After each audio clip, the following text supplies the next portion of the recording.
How to remove device admin apps on Android phone. Hello guys, this is Atticus and welcome back to another tutorial video. In today's video, I'm going to teach you how you can remove device admin apps on your Android device. So before we begin, if you guys are new to our channel, head down below and hit the subscribe button so you don't miss out on our future videos.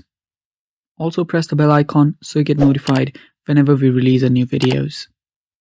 Now let's begin. First step, you will need to locate your settings app.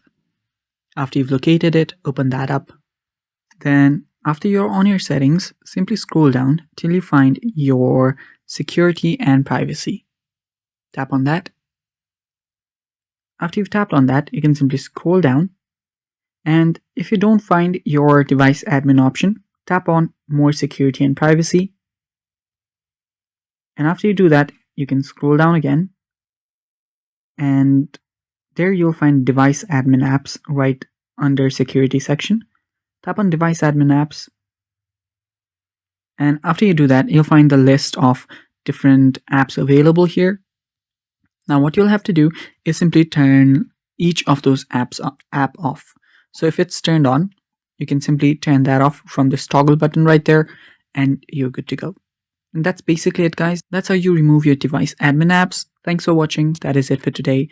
Stay tuned for more and bye-bye.